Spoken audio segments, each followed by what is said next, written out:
Hola, buenas tardes. Esta es la tercera llamada. Empezamos.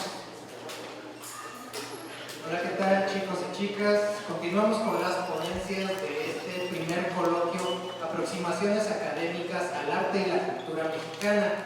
En esta ocasión tenemos a la maestra Iriana González Mercado, que es profesora de carrera de tiempo completo en el área de talleres de lenguaje y comunicación. Tiene una antigüedad de 20 años en el CCH plantel Naucalpan. Imparte la asignatura de taller de lectura, redacción e iniciación a investigación documental 1 y 2. Es egresada de Madens en español y actualmente dirige Poética, una revista académica de divulgación de las ciencias y humanidades del CCH.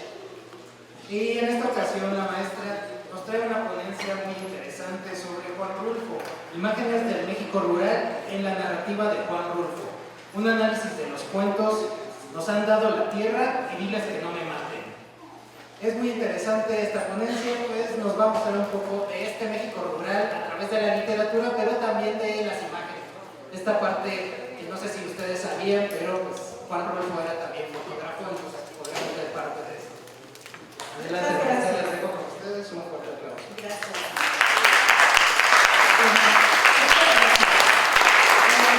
Bueno, antes de todo les quiero agradecer su presencia a los alumnos de la maestra Nadia y a los alumnos.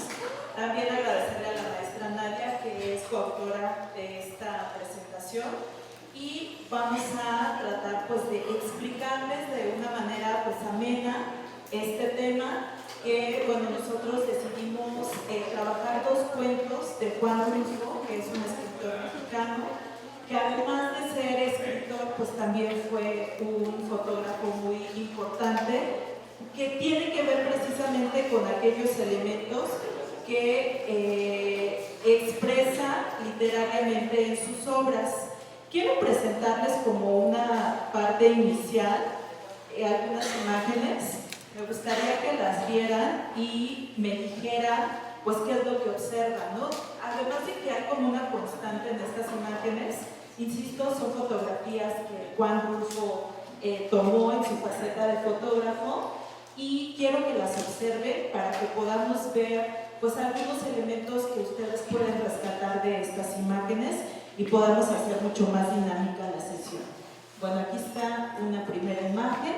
Trataré de dejarlas un momento para que ustedes puedan observarlas bien, los elementos, los colores, los personajes, bueno, que en este caso no son personajes, pero las personas que aparecen ahí, que bueno, después se van a convertir personajes en las historias que narra Juan Rulfo, pero que tiene mucho sentido con esas historias que nos crea en sus cuentos Juan Rulfo. Entonces, bueno, obsérvenlas, vean qué pueden rescatar de estas imágenes.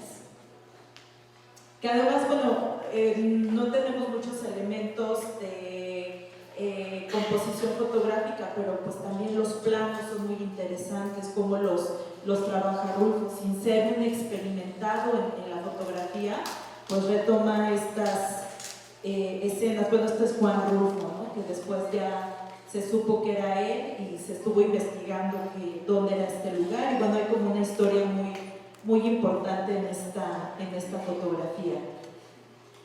Pero vean, yo les voy a pasar también otras que están en la presentación, pero bueno, no me quiero como adelantar a esto, pero sí para que vayan revisando estas imágenes. Y bueno, y un poco tienen que ver con el título que nosotros decidimos ponerle a la ponencia.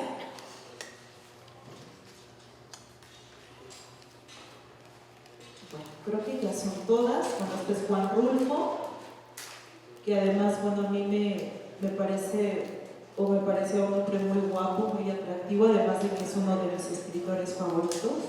Pero bueno, a ver, ¿alguien puede decir qué encontraron en estas imágenes? ¿Qué similitudes ven? ¿Qué temáticas pudieran encontrar en las imágenes? ¿Qué aspectos reconocen, por ejemplo, de su contexto? Que ya hemos trabajado la parte del contexto en clase. ¿Qué pueden observar? ¿Alguien quiere participar? ¿Qué ven? ¿Qué similitudes? A ver, compañero.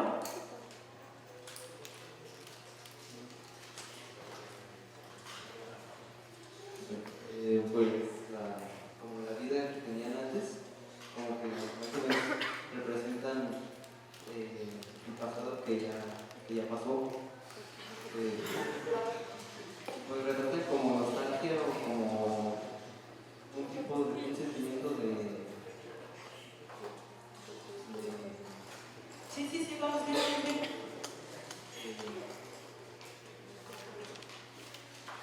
Tristeza, desolación, algo así. como soledad, como... Ok, Ajá. ok, muy bien. ¿Alguien más? ¿Alguien más que quiera participar? A ver, por favor. Yo digo que es la parte de la belleza del pasado, que da una nostalgia, como si fuera abrigadora. ¿Abrigadora? Bueno, perdón, no soy muy bueno con las palabras. La cosa es que yo lo veo así, que te abriga con una melancolía de cómo se veía en ese mundo. En esta parte, pues, digamos que es una campesina. No sabe muy bien su contexto, pero mientras lo que uno ve, pues dice, pues una campesina la cual está tranquila con su entorno, encuentra una paz. Ok, muy bien. Vean cómo algunos temas hasta se convierten metafóricos, ¿no? Esta soledad que abraza, esta cuestión que genera paz y pues otros elementos que también son ilustrativos de estas imágenes, que además es el más obvio. ¿Cuál es? ¿Qué pueden ver en estas imágenes que es como común en todas las que presentamos? ¿No? A ver, por favor, Arlette. Yo veo que no se va con la estética, sino con fotos más casuales de la vida de los campesinos. Ok, la cotidianidad, ¿verdad?, de los campesinos. Bueno, pues en efecto, cuando nosotros decidimos leer un autor, yo siempre les recomiendo a mis alumnos o a cualquier persona que le recomiendo un libro, es que vean algunos aspectos de su vida, de su contexto, porque esto invariablemente va a estar reflejado en los textos que se escriben. Juan Rulfo, además de que vivió en una época posrevolucionaria, la época cristera también de la guerra cristera, lo que él retoma en su obra tiene que ver precisamente con recoger esta parte de lo cotidiano de un sector de la población específico que es el campesinado.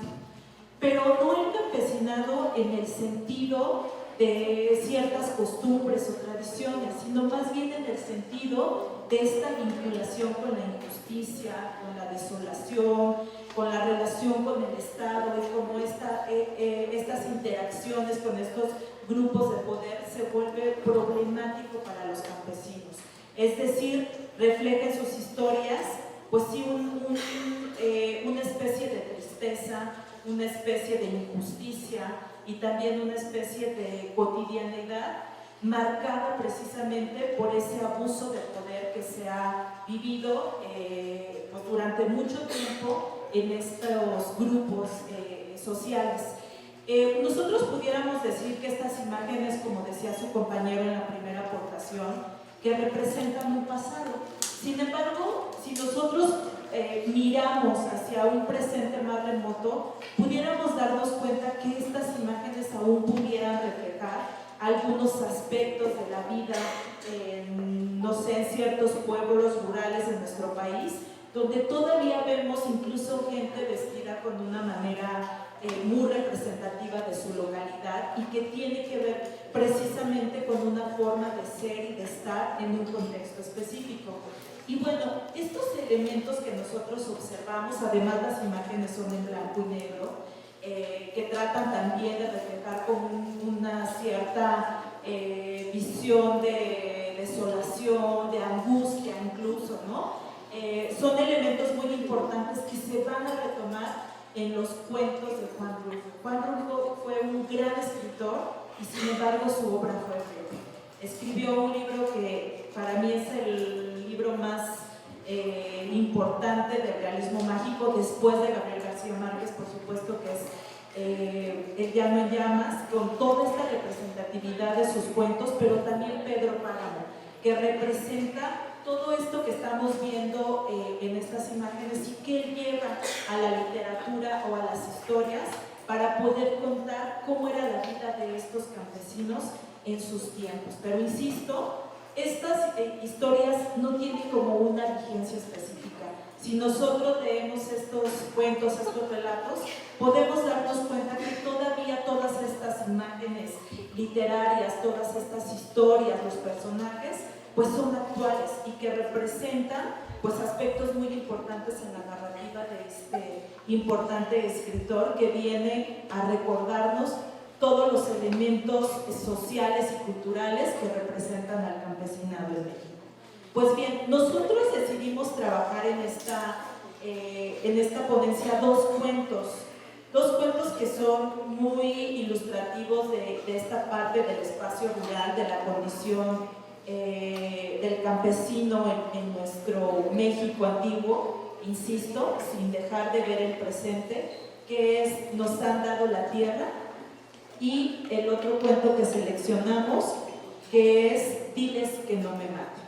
Y traigo los audios para que podamos ver algunos aspectos específicos de los cuentos y después pasaremos a revisar cómo recuperamos todos estos elementos gráficos en la narrativa de Juan Rulfo. Entonces, bueno, voy a minimizar tantito la presentación.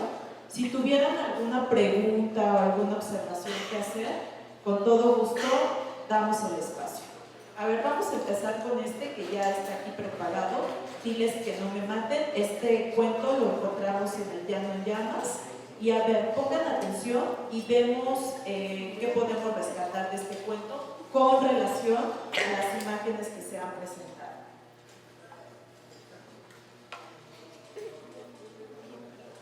Diles que no me maten, Justino.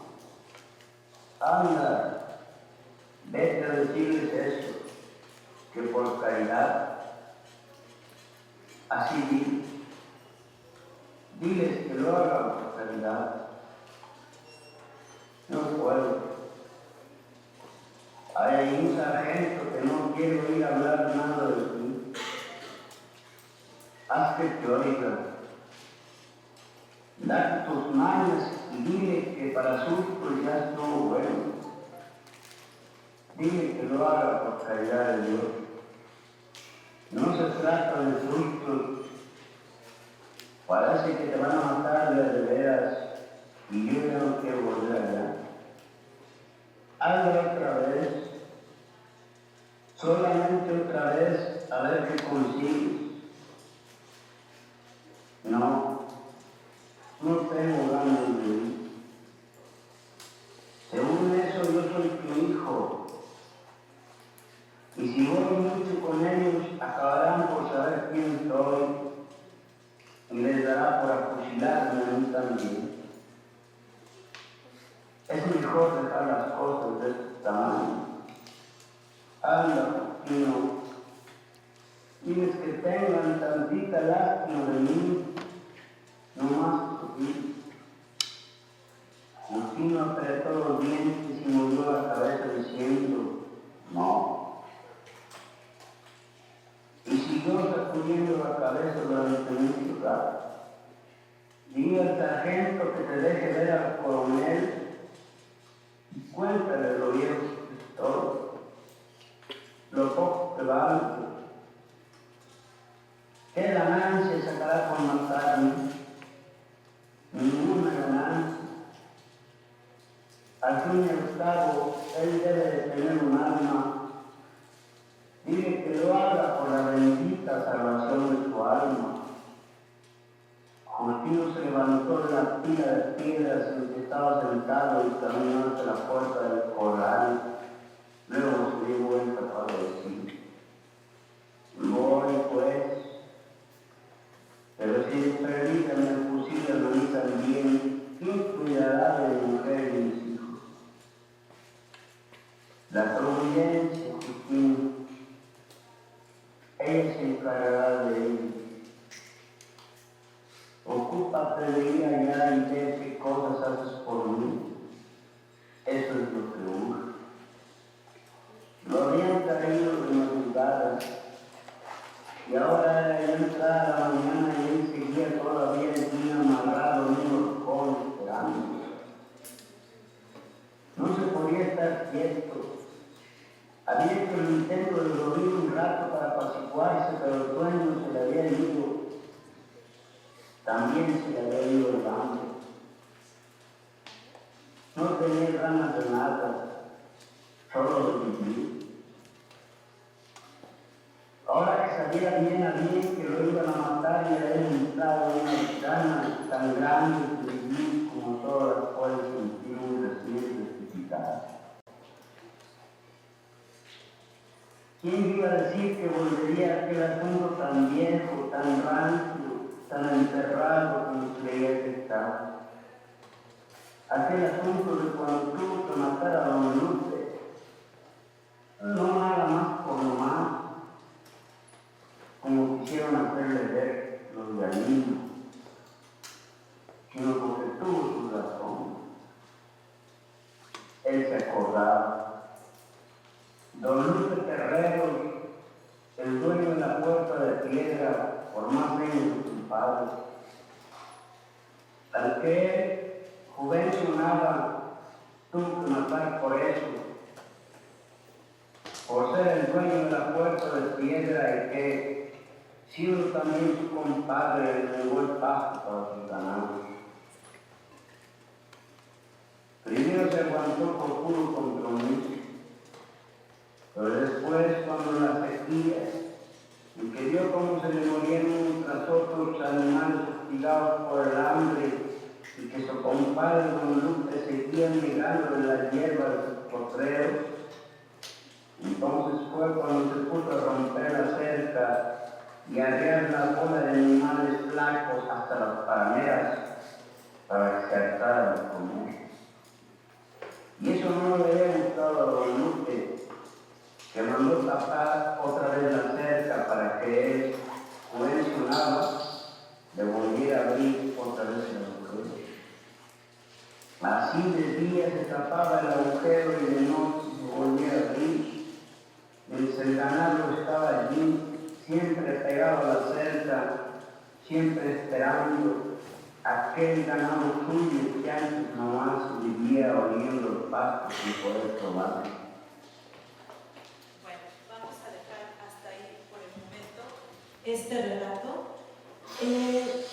Como ustedes lo pudieron apreciar, sé que el audio no es muy bueno, además Juan Rulfo tenía también una forma muy lenta de narrar sus historias, pero en este cuento vemos la historia de dos compadres. O sea, ¿escucharon cómo se llaman los personajes? ¿Cómo? Juvencio, que es el personaje principal, y Lupe, ¿no? Que es su compadre. Ajá. Y Lupe, pues le negaba el acceso a Juvencio para que su ganado pudiera entrar y cruzar una cerca de piedra y se pudiera alimentar su ganado. Y Juvencio, pues siempre estaba llevando el ganado, abría la cerca, dejaba pasar el ganado hasta que Lupe pues se harta y cierra por completo el acceso para que el ganado de Juvencio pudiera entrar, pese a que eran compadres, como dice Juan, el narrador, ¿no? en esta historia. De tal manera que Juvencio pues se harta de esto y lo asesina a Lupe. Y entonces él tiene que huir, se va a refugiar a la casa de su hijo, una casa que él compró, que después él dice: esta casa es mía y tengo todo el derecho de estar aquí, y manda a su hijo a decirle a los policías pues que ya después de tanto tiempo que había pasado, si no mal recuerdo 30 años, pues que ya le den carpetazo prácticamente a ese asunto para que él pudiera ya vivir tranquilo, ya en su vejez, ¿no? Y entonces manda a su hijo a decirles, pues diles que no me maten, que esto ya pasó, que esto ya tiene que pasar a la historia, y lo que yo pido pues es que me perdonen porque pues yo estoy viejo y además pues tuve mucha razón en matarlo porque pues mis animales estaban muriendo de hambre. Como ustedes ven, dentro de esta narrativa pues vemos muchos elementos simbólicos de un México rural. El ganado, el campesinado que busca sus propios medios para alimentar a su ganado, porque recordemos que aquí en las historias de Rulfo la parte de la injusticia o la falta de apoyos de un gobierno para que este sector de la población pueda progresar, pues es un elemento simbólico muy marcado. Esta especie de compadrazgo que existe entre estos dos personajes, en donde pues hay ciertas rencillas que obligan a que uno de estos personajes pues tome justicia por su propia cuenta, ¿no? Y como vemos, pueden ser historias que a lo mejor cualquiera de nuestros abuelos pudiera narrar en una especie pues no ficcional, historias de una realidad que parten precisamente pues de una época rural, incluso de aspectos que todavía se viven en ciertos espacios o en cierto contexto de nuestro país. Esta parte de la injusticia, de la muerte, de tomar la justicia por la propia mano, pues vienen a ser elementos literarios que Rulfo va a retomar en muchas de sus historias. Como ustedes ven, hay un narrador que está contando la vida de Juvencio y cómo se da toda esta historia. Al no ser una narrativa en primera persona, permite que uno pueda darle como una interpretación mucho más personal o mucho más colectiva a esta historia que se está narrando. Y Juan Rulfo pues es experto en retomar estos elementos y hacerlos parte de las historias de los lectores, si bien a partir de los personajes, si bien a partir de las historias, también a partir de cómo se narra y se cuenta la historia, que va a ser un elemento muy importante.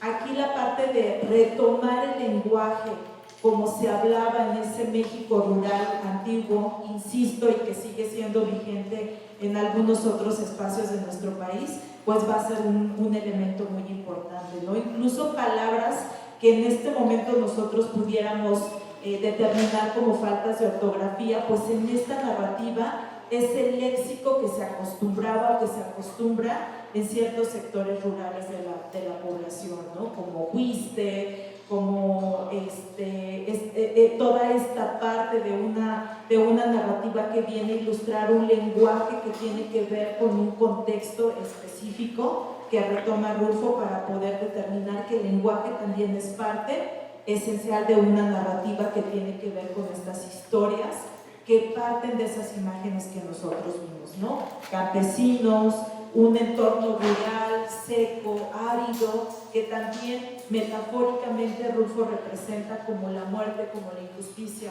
como la soledad. Bueno, voy a pasar a otro cuento para que vayamos haciendo una especie de comparativa, a ver si aquí el audio nos ayuda un poco más. Y este cuento Nos han dado la tierra, que también es un cuento muy representativo de Rulfo en torno a esta cotidianidad de los campesinos en un México rural. A ver, vamos a ver. Lecturas Páramo con Alejandro Pérez Ortiz. Nos han dado la tierra por Juan Rulfo. Después de tantas horas de caminar sin encontrar una sombra de árbol, ni una semilla de árbol, ni una raíz de nada, se oye el ladrar de los perros. Uno ha creído a veces, en medio de este camino sin orillas, que nada habría después.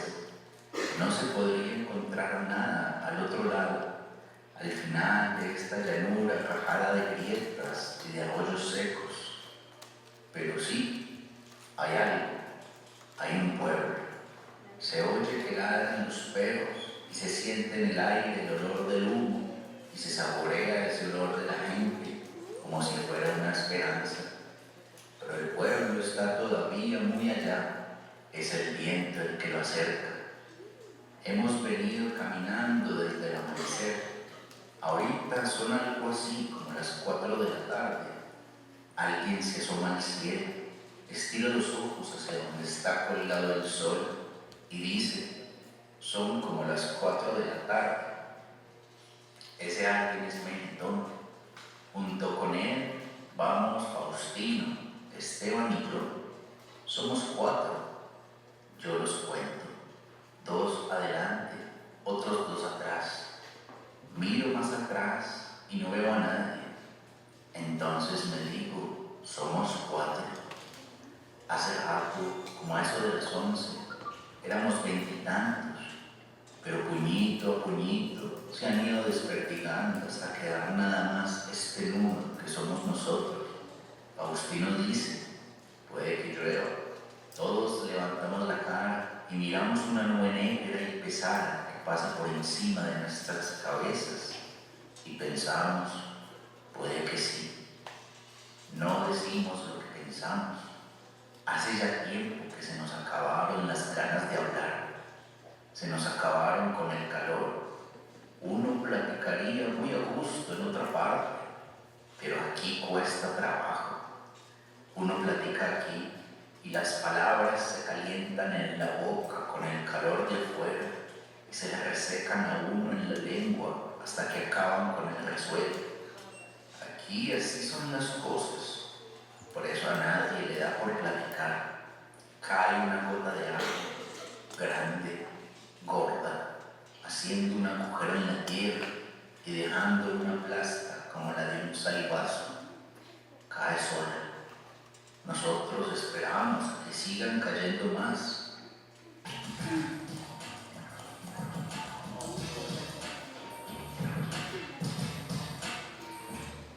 No llueve. Ahora sí se mira el cielo, se ve a la nube aguacera corriéndose muy lejos, a toda prisa. El viento que viene del pueblo se le arrima empujándola contra las sombras azules de los cerros y a la gota caída por equivocación se la come la tierra y la desaparece en su sed. ¿Quién diablos haría este llano tan grande? ¿Para qué sirve? Hemos vuelto a caminar. Nos habíamos detenido para ver llover.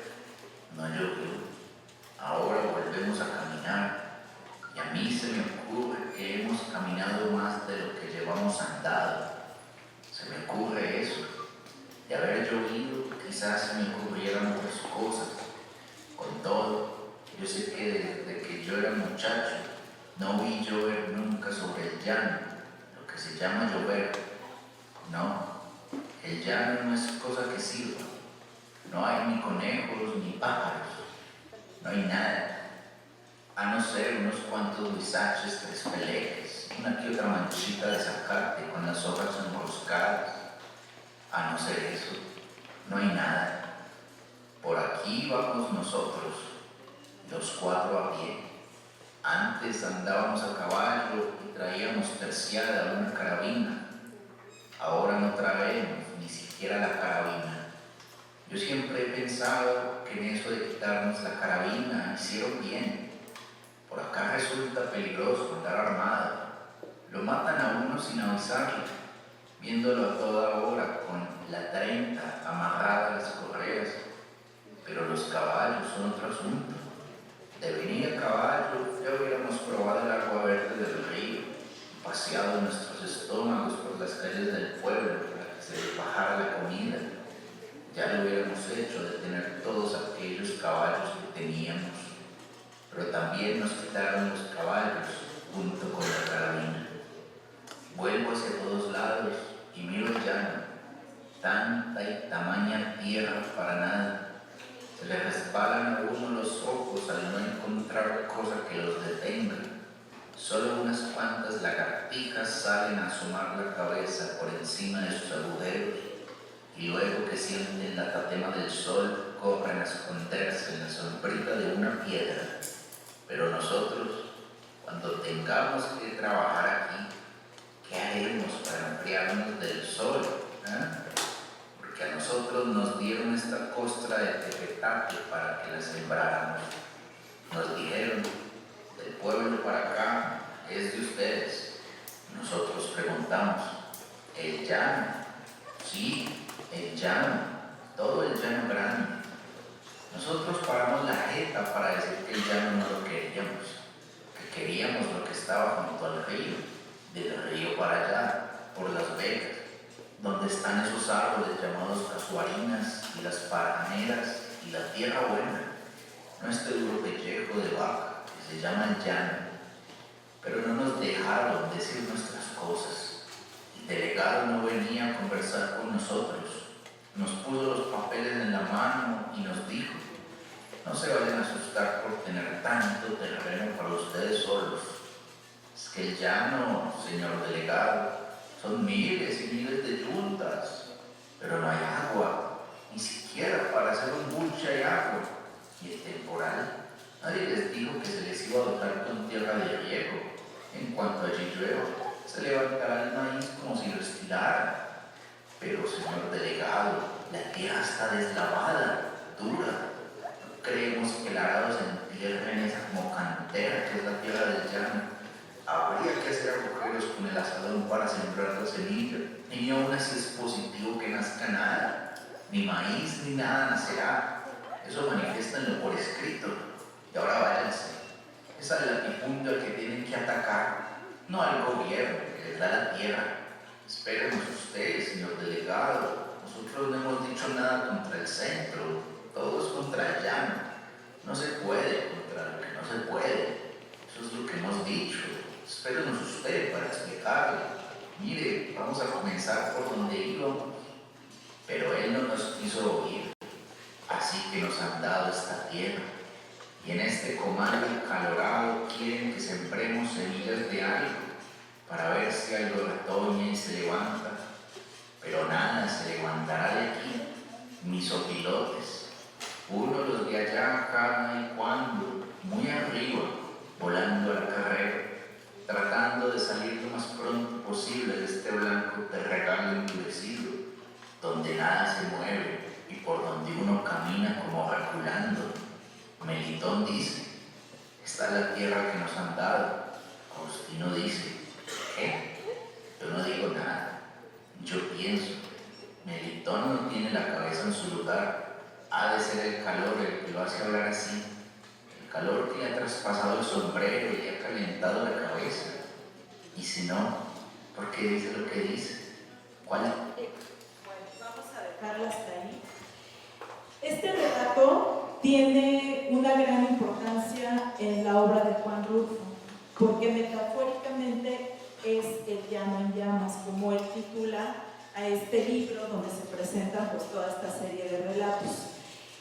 Y este relato, además de representar la vida de un grupo de campesinos que va a reclamar una tierra a los latifundistas, pues les entregan una tierra que no sirve para nada, una tierra que no es fértil, una tierra que tiene simplemente una aridez absoluta, que está representando esto de un llano en llamas.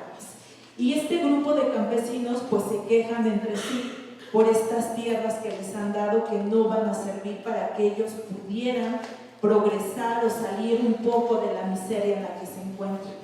Sin embargo, es lo que se les ha dado, y este diálogo en donde se enfrentan con esta persona latifundista, donde les da los papeles y además irónicamente les dice, pues no se vayan a volver locos con tanta tierra que se les ha dado, representa un poco la burla o esta especie de dominio, de abuso que se ha perpetrado durante mucho tiempo contra los grupos campesinos o contra estos grupos rurales que de alguna manera defienden la tierra para poder trabajarla y poder salir adelante.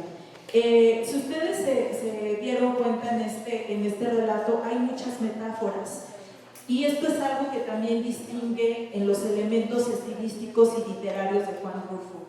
La parte de la metáfora, la parte de la poética dentro de sus relatos, que hace que esto se vuelva mucho más vibrante y mucho más simbólico en la narrativa de Juan Rulfo. Vemos aspectos también de la vida rural, como es la tierra, como son los pisaches, como son los animales, como es el latifundio, como es esta parte de la aridez y la desolación que viene reflejada pues ya de una manera constante en los cuentos, en la narrativa de Juan Rulfo. Bueno, dentro de estos relatos, lo que podemos rescatar de manera muy particular es que podemos ver pues lo rural como un espacio, como un escenario en donde el Rulfo va a representar pues las historias que está contando. Va a ser ese escenario que va a enmarcar pues la vida de los personajes, de los campesinos, que va a enfrentar dentro de las historias. Y digo enfrentar porque siempre va a ser como la lucha de Juan Rulfo, perdón, de los personajes de Juan Rulfo respecto a esos grupos de poder que han venido a quitarles el espacio, la tierra y de alguna manera violentar pues, su vida dentro de estos espacios. Bueno, aquí vemos, por ejemplo, esta parte del desierto como una especie de violencia, esta metáfora que trabaja Rulfo en este cuento de Nos han dado la tierra y en el cuento de Diles que no me maten. También vemos, por ejemplo, la parte de la marginación y la condena hacia estos personajes que de alguna manera lo que buscan es luchar por un derecho o por una situación que se les ha negado dentro de este contexto rural. Por otra parte, lo que vemos también en estas historias, pues son estos elementos estilísticos que tienen que ver con la oralidad y cómo se está contando la historia. Creo que es de jabón, ¿no? Me está pasando la...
Bueno, ya vamos a concluir, chicos, y ahí se ve. Bueno, hablábamos de la violencia, de la marginación como estos espacios narrativos que de alguna manera simbolizan la narrativa de Rulfo, pero también que los trabaja de una manera metafórica, ¿no? Aquí la parte de los recursos narrativos y la estilística que Juan Rulfo emplea en estas narraciones, pues esta oralidad y la cadencia del habla campesina, cómo se reflejan estos elementos en los diálogos, en las expresiones de los personajes. También hay una economía del lenguaje que va a permitir que esta narrativa tenga como una expresividad mucho más ilustrativa, dependiendo del carácter de los personajes. Hay una ambigüedad temporal, porque es lo que veníamos discutiendo desde el inicio de esta presentación, en que aunque estas historias fueron escritas en 1950, por ejemplo, siguen teniendo cierta vigencia en un contexto rural mexicano que no deja de estar vigente por todas estas dinámicas de abuso contra un sector específico que son los indígenas y los campesinos en nuestro país. Por supuesto que toda esta atmósfera simbólica que nosotros vimos en las imágenes se representan también en las historias, ¿no? Estos campesinos en pueblos áridos, en pueblos tristes, en pueblos desolados, que reflejan también pues esta cuestión de la muerte, de la desolación, de la injusticia y también de la pobreza en que se viven estos grupos sociales. Y bueno, estas características pues obviamente tienen ese eco en lo simbólico desde las fotografías, pero también desde las historias que se están contando desde esta narrativa, como el ejemplo de los dos cuentos que estuvimos trabajando. Y bueno, también aquí hay un elemento muy importante que es la promesa que se les da a esos campesinos y de alguna manera esa ilusión de que van a salir de la condición de pobreza en la que se encuentran. Sin embargo, esa pobreza y esa promesa que se presenta en los relatos de Rulfo, pues no va a llegar a un final feliz, lamentablemente. Siempre vamos a encontrar relatos que si bien tienen un final cerrado, ese final representa como seguir perpetuando esta condición de pobreza, de marginación que se caracteriza en los personajes de Juan Rulfo, ¿no? Y bueno, creo que esto va a ser parte muy importante también de toda esta narrativa fotográfica que nos representa Juan Rulfo. Y bueno, Juan Rulfo crea imágenes del México rural, tanto en su literatura como en su fotografía, y ambos lenguajes artísticos revelan la injusticia, la soledad y la resistencia campesina. Estos dos ejemplos que nosotros vimos es solo eso, una parte ilustrativa de la obra de Rulfo. Sin embargo, hay otros relatos y hay otros cuentos que dan también una ilustración clara de lo que se está trabajando en esta breve ponencia, ¿no? La imagen del campesinado como un elemento de injusticia, de pobreza y desolación que se refleja no solo en las imágenes, sino también en las narrativas que cuenta este importante autor de nuestro país. Y bueno, pues con eso cerramos. Les presento pues nuevamente las imágenes que son de alguna manera inspiradoras para las historias que se relatan en estos cuentos de Juan Rulfo. Muchísimas gracias.